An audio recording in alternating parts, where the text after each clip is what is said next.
Hello students, welcome to my channel English ওয়ার্ল্ডে সকলকে স্বাগত জানাচ্ছি। আজকে আমি জেসি বোসের এ বিউটিফুল মাইন্ড 9 লেসন এর অ্যাক্টিভিটি সলভ করব বলে আমি নিয়ে চলে এসেছি। তোমরা যারা আমার চ্যানেলটিতে নতুন আছো তারা সাবস্ক্রাইব করে নাও পরবর্তী আপডেট পাওয়ার জন্য। তো চলো দেখি। Activity 1, choose the correct answer. সঠিক উত্তরটা বেছে নাও ফ্রম দ্য গিভিন অপশান, উপরের অংশ থেকে। A, Jagadish Chandra Bose studied in. Jagadish Chandra Basu পড়াশোনা করেছিলেন Hindi school 1 number, 2 number Hare school, 2 number Hare school, 3 number Ballygunge government high school না বালিগঞ্জ গভর্নমেন্ট হাই স্কুল। তাহলে J C Bose studied in Hare school, এটা হবে অ্যান্সার দুয়েরটা। Bose father met Lafont at. বোসের বাবা সাক্ষাৎ করেছিল লাফন্ট অ্যাট কেমব্রিজে 1 নম্বর, 2 নম্বর লন্ডনে, 3 নম্বর সেন্ট জেভিয়ার্স কলেজে। তাহলে Bose met father Lafont at 3 number Saint Xavier's college, এটা হচ্ছে উত্তর 3 number. Bose graduated in BSc from. Bose graduated হয়েছিলেন বিএসসি। বোস স্নাতক হয়েছিলেন from 1 number university of Cambridge, 2 university of London, 3 university of Oxford, 3 university of London. তাহলে Bose graduated in BSc from 3 নম্বরেরটা হবে university of London. Activity 2, fill in the চার্টটা পূরণ করো with information, তথ্য দিয়ে ফ্রম দ্য টেক্সট থেকে। ইয়ার মানে বছর, ইভেন্ট মানে ঘটনা। তাহলে J C Bose was born, J C বোসের জন্ম হয় তাহলে 1858 1858 সালে। আবার 1869 বোস জয়েন্ট, ইভেন্টটা হচ্ছে বোস জয়েন্ট হেয়ার স্কুলে ভর্তি হয়েছিলেন, যোগদান করেছিলেন। জয়েন্ট সেন্ট জেভিয়ার্স কলেজ, এটা হচ্ছে 1875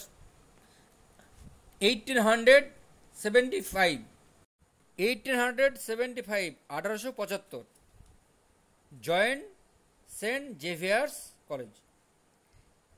1884 1884 খ্রিস্টাব্দে ইভেন্ট ঘটনা। তাহলে Bose received natural science TRIPS from the university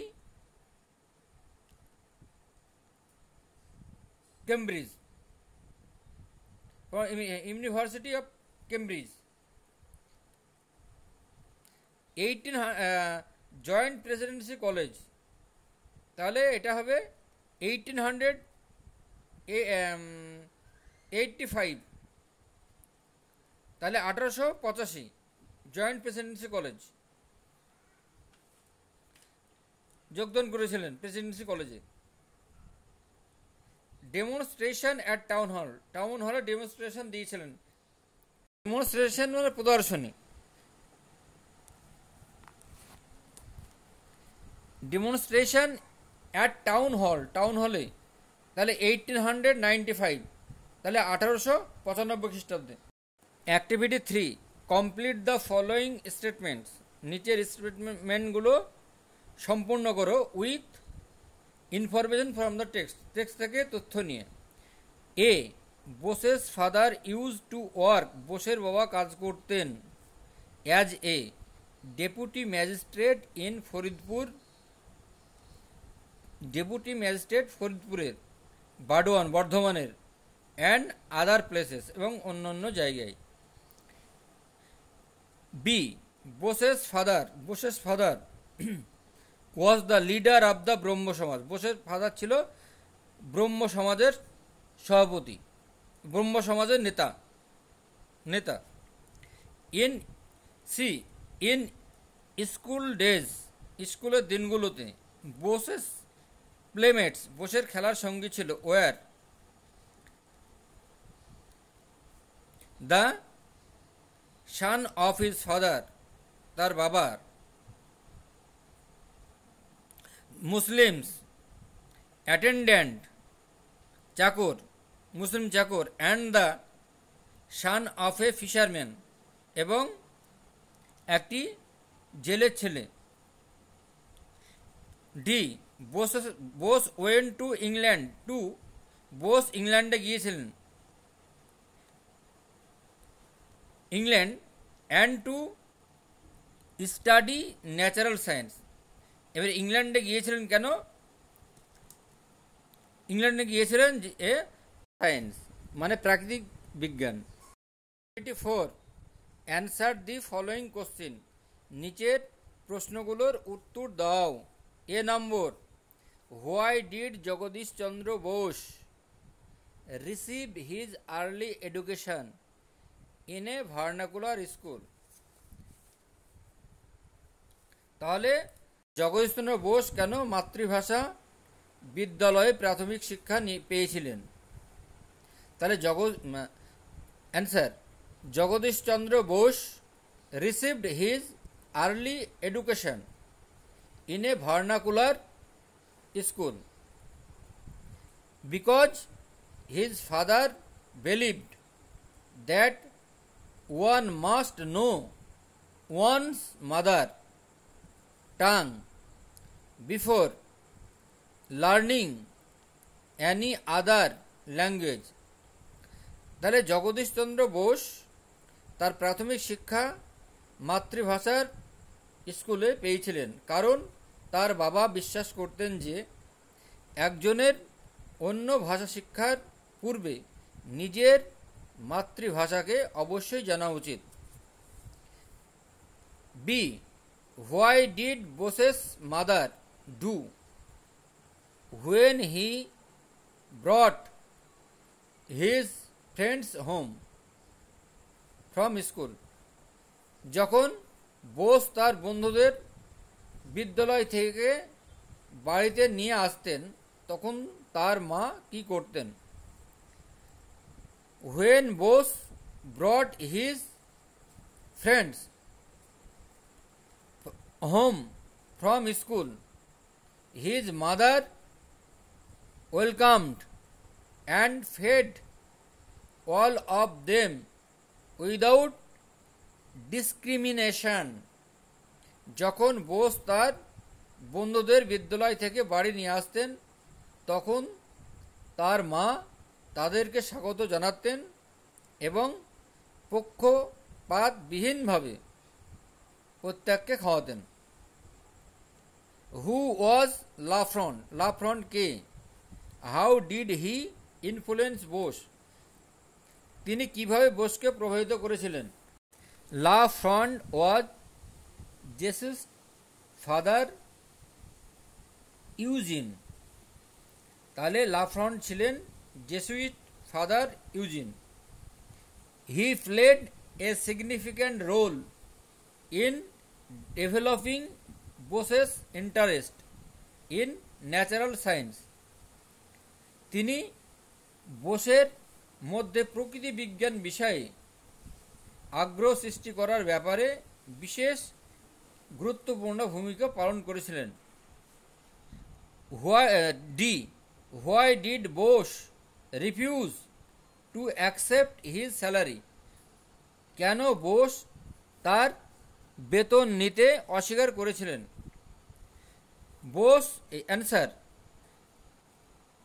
Bose refused to accept his salary because he was offered lower salary than that of his European colleagues. Bose তার বেতন নিতে অস্বীকার করেছিলেন কারণ তাকে তার ইউরোপীয় সহকর্মীদের চেয়ে কম মাইনে দেওয়া হতো। Match the single word with their expanded form. Match করতে হবে এই শব্দগুলোর যাদের বিস্তারিত ফর্মে গঠন করা হয়েছে। তাহলে a place where books are kept, একটি জায়গা যেখানে বই রাখা হয়, লাইব্রেরি, গ্রন্থাগার। A garden of many fruit trees, একটা বাগান যেখানে অনেক ফল গাছ, তাহলে এটা হবে অর্কার্ড। তাহলে a person who handles cash, একজন ব্যক্তি যে ক্যাশ লেনদেন করেন, ক্যাশিয়ার, তিনি হচ্ছেন cashier.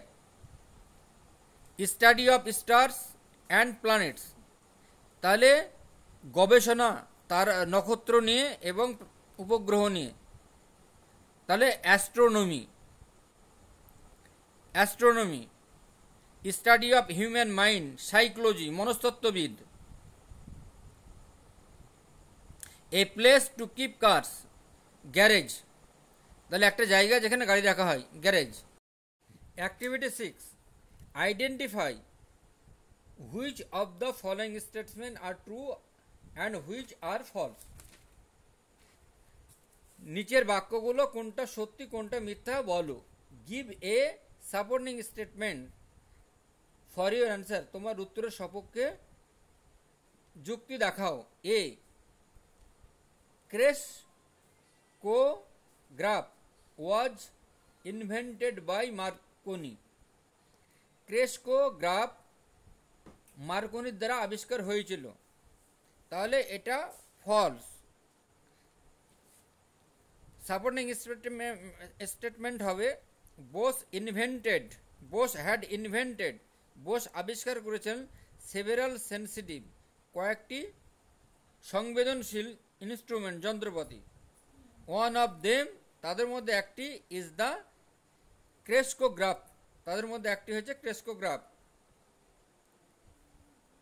B number, Marconi got the patency, Marconi patency পেয়েছিলেন, রাইট, সঠিকভাবে, ফর হিজ ওয়্যারলেস টেলিগ্রাফ, তার তারহীন টেলিগ্রাফের জন্য, তাহলে এটা ট্রু। আগেরটা যখন ফলস হয়েছে এটা হবে, বিয়েরটা হবে ট্রু।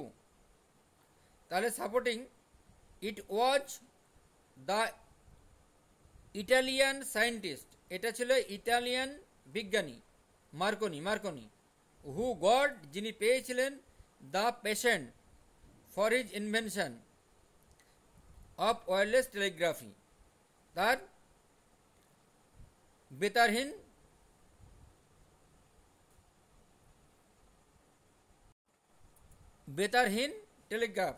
টেলিগ্রাফি মানে বেতারহীন তারের। Bose was awarded knighthood in 1919, তাহলে এটা ফলস হবে। পুরস্কার পেয়েছিলেন নাইটহুড 1919 সালে, তাহলে ফলস হবে। বোস ওয়াজ ইভেনচুয়ালি, বোস প্রকৃতপক্ষে ক্রাউন, ভূষিত হয়েছিলেন, উইথ গ্লোরি, সম্মানে। হোয়েন হি ওয়াজ অ্যাওয়ার্ডেড, যখন তিনি পুরস্কার পেয়েছিলেন, knighthood by the British government, British সরকারের দ্বারা, ইন 1917 সালে। নো আদার বেঙ্গলি রাইটার, কোনো বেঙ্গলি লেখক, had written science, no other Bengali writer, কোনো বাঙালি লেখক, হ্যাড রিটিন সায়েন্স ফিকশন, বৈজ্ঞানিক কাহিনী লিখেন, বিফোর জেসি বোসের আগে, তাহলে ট্রু হবে। তাহলে সাপোর্টিং স্টেটমেন্ট হবে ইনফ্যাক্ট বস্তুতপক্ষে he was the first writer, তিনি ছিলেন প্রথম লেখক অফ সায়েন্স ফিকশন, হ্যাঁ বৈজ্ঞানিক কাহিনীর ইন বেঙ্গল, বাংলায়। 7 change the complete the following statement, নিচের বাক্যগুলো সম্পূর্ণ করো। ক্রেস্কোগ্রাফ ইজ ইউজ টু, ব্যবহার করা হতো। Measure the growth rate of plant, গাছের পরিমাপ বৃদ্ধি করার জন্য। বোস প্রুভড দ্যাট প্ল্যান্টস আর, বোস প্রমাণ করেছিলেন যে গাছ হলো সেন্সিটিভ টু হিট, আঘাত পায় গরমে। কোল্ড, ঠান্ডায়। লাইট, আলোতে। নয়েজ, গন্ডগোলে। অ্যান্ড আদার, এবং অন্যান্য। এক্সটার্নাল স্টিমিউলি, বাহ্যিক স্টিমিউলিতে, উত্তেজিততে। জাস্ট লাইক, ঠিক এই রকম। হিউম্যান বিংস, মানুষেরা যেরকম ব্যবহার করে। C in 1970 Bose founded, Bose আবিষ্কার করেছিলেন the Bose institute at his own house in Calcutta, Kolkata তার নিজের বাড়িতে। Bose institute was founded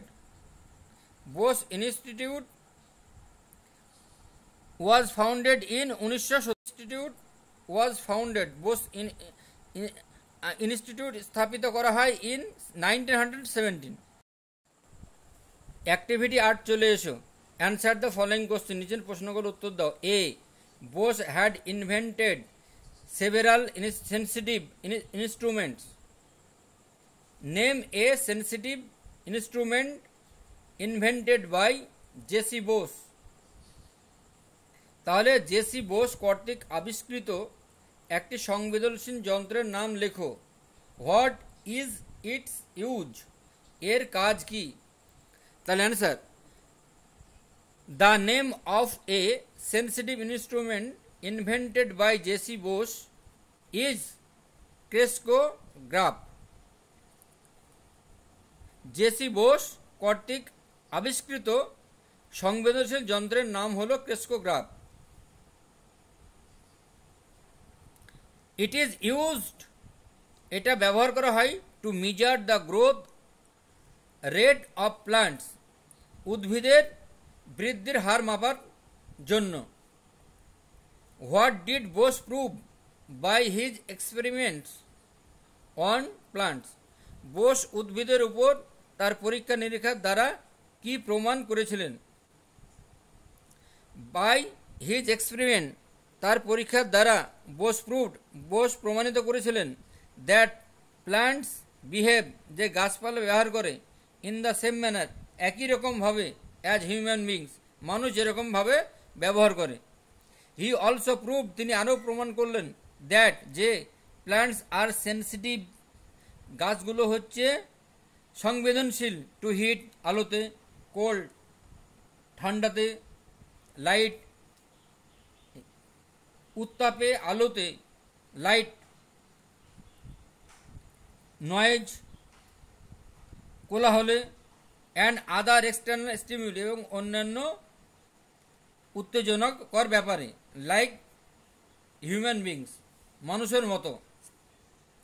do you think that Bose was uninterested about securing patency right? Why?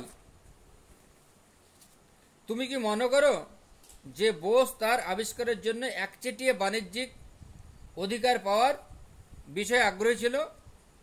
Why, কেন? তাহলে Bose was uninterested about securing patency right, তাহলে বোস তার আবিষ্কারের জন্য একচেটিয়া বাণিজ্যিক অধিকার পাওয়ার বিষয়ে আগ্রহী ছিলেন। এবার হোয়াই, কেন? তাহলে হি ওয়াজ আনইন্টারেস্টেড, তিনি because he wanted to allow others to advance further along the lines of his research. তিনি আগ্রহী ছিলেন না কারণ তিনি চাইতেন যে তার প্রদর্শিত পথে অন্য বিজ্ঞানীরা আরও গবেষণা করুক। What were the various awards and honours conferred on Bose. Bose কি কি পুরস্কার ও সম্মান প্রদান করা হয়েছিল? তাহলে Bose was awarded knighthood by the British government in 1917। তাহলে ব্রিটিশ সরকার 1917 সালে নাইট উপাধি প্রদান করেছিলেন। ম্যানি আদার অনার্স লাইক, এবং অন্যান্য পুরস্কার, fellow of the Royal Society, Companion of the Order of the Indian Empire etcetera were conferred on him. তার অন্যান্য পুরস্কারগুলোর সম্মান হলো যেমন fellow of the Royal Society, Companion of the Order of the Indian Empire ইত্যাদি। Name some of the books and publication. তার কিছু বই প্রকাশিত বই এর নাম বলো। তাহলে the name of some of his books and publication are Response in the Living and the Non-Living, 1902, The Nervous Mechanism of Plants, 1926, Major Mechanism of Plants, 1928, etc. তাহলে তার লেখা প্রকাশিত বইগুলো হলো response in the living and non living 1902 খ্রিস্টাব্দে, the nervous mechanism of plants 1926 খ্রিস্টাব্দে,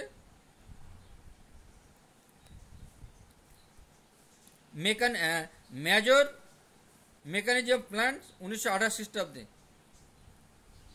তাহলে in 1896 Bose road নির্দেশের খোঁজে এ সায়েন্স ফিকশন। তাহলে 1996 সাল বোস লিখেছিলেন একটি কল্পবিজ্ঞান বিষয়ক গ্রন্থ নির্দেশের খোঁজে। Activity 9, read the following passage. নিচের প্যাসেজটি পড়ো অ্যান্ড আন্ডারলাইন, এবং তলায় দাগ মারো দ্য অ্যাডভার্ব কোনগুলো সেগুলো। অ্যান এক্সাম্পল ইজ গিভেন, নিচে একটা উদাহরণ দেওয়া আছে। তাহলে শান্তি ইজ এ ইয়াং গার্ল, শান্তি একটি তরুণ মহিলা। সি লিভস, সে বাস করে, ইন এ রিমোট ভিলেজ, একটি দূরবর্তী গ্রামে, উইথ হার ফ্যামিলি, তার পরিবারের সাথে। Her school is almost 5 miles away from there, তার স্কুল 6 মাইল দূরে। এই দেয়ারটায় দাগ মারো। বাট শান্তি অ্যাটেন্ডেড হার স্কুল ডেলি, কিন্তু শান্তি প্রত্যেকদিন স্কুলে ডেলি দাগ মারো। She stood third in her class in the previous examination. She believe,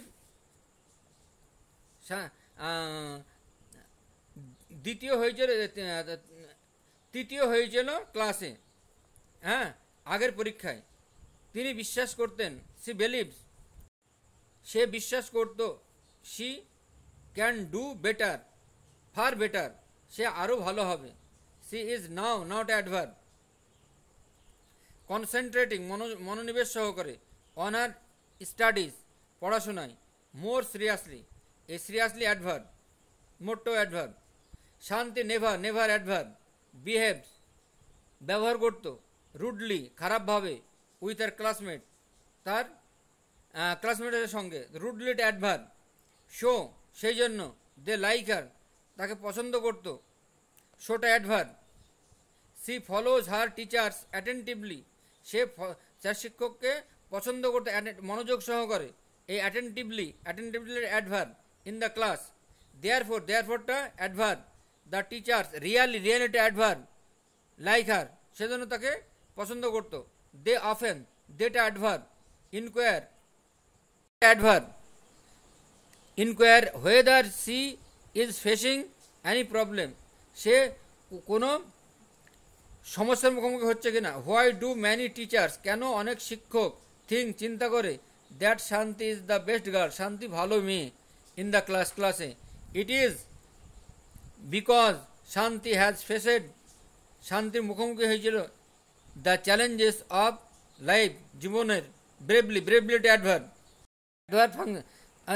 activity 10, now put the underline adverb, এখন অ্যাডভার্বটিকে বসাও ফ্রম দ্য অ্যাবাভ প্যাসেজ, উপরের প্যাসেজ থেকে, ইন দ্য চার্টে, according to their function, one is done for you, their adverb, আর function মানে কাজ, তাহলে দেয়ারটা অ্যাডভার্ব, তাহলে ইন্ডিকেটস নির্দেশ করে, দ্য প্লেস জায়গা, হোয়ার দ্য অ্যাকশন হ্যাপেন্স কোন জায়গায় ঘটছে, নেভার, ডেলি, নাও, অফেন। ইন্ডিকেটস নির্দেশ করছে, এগুলো অ্যাডভার্ব বললাম। Indicates how often something happen, কীভাবে এইরকম প্রায় ঘটে থাকে। দেয়ারফোর এটা অ্যাডভার্ব। ইন্ডিকেটস ফাংশন হচ্ছে indicates why the action is perform, কেন কাজটি সম্পাদন করা হলো। রিয়ালি, অ্যাটেন্টিভলি, ব্রেভলি, মোর সিরিয়াসলি, রুডলি, এগুলো অ্যাডভার্ব। তাহলে indicate how or in what manner, নির্দেশ করছে কিভাবে এবং কোন পদ্ধতিতে দ্য অ্যাকশন ইজ পারফর্ম, যে কাজটা সম্পন্ন হয়েছে। Why adverb, use to ask a question function, তাহলে এটা প্রশ্ন করার ক্ষেত্রে। 11 activity, transfer the degree of adjective of the following sentence as directed, এবার ট্রান্সফার করতে হবে ডিগ্রি অ্যাডজেক্টিভ, তাহলে plants are sensitive as animals, গাছগুলোও সংবেদনশীল প্রাণীদের মতো। Change into comparative degree, comparative degree করতে হবে, তাহলে an animals are not more sensitive than plants, তাহলে অ্যানিম্যাল গাছেরা হচ্ছে, প্রাণীরা হচ্ছে বেশি সংবেদনশীল গাছেদের থেকে। তাহলে Shimla is cooler than Kolkata, Shimla Kolkata থেকেও ঠান্ডা। চেঞ্জ ইনটু পজিটিভ ডিগ্রি, তাহলে Kolkata is not as cool as Shimla, Kolkata সিমলার থেকে ঠান্ডা নয়। Umesh Yadav is the best, Umesh Yadav is the fastest cricketer, sorry, Umesh Yadav is the fastest bowler in the world cricket team. Change into comparative degree, তাহলে Umesh Yadav is faster than all other bowlers in Indian cricket team, তাহলে উমেশ যাদব আরও দ্রুত দৌড়াতে পারেন ভারতীয় Indian টিমের চেয়ে, Indian cricket টিমের চাইতে।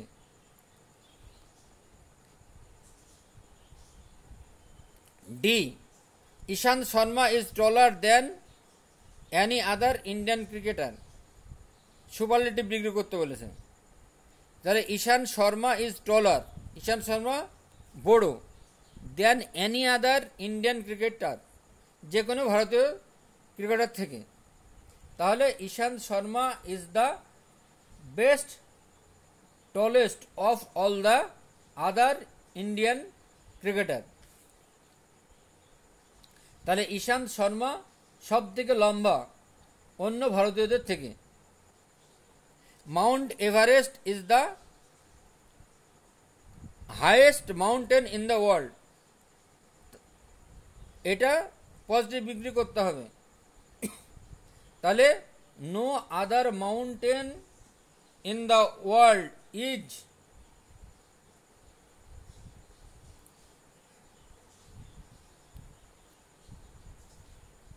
as high as Mount Everest. তাহলে অন্যান্য মাউন্ট এভারেস্টের থেকে, পর্বতের থেকে মাউন্ট এভারেস্ট বড়। তোমাদের ক্লাস 8-এর J C Bose a beautiful mind এর অ্যাক্টিভিটি 1 থেকে 13-12 সলভ করে দিলাম।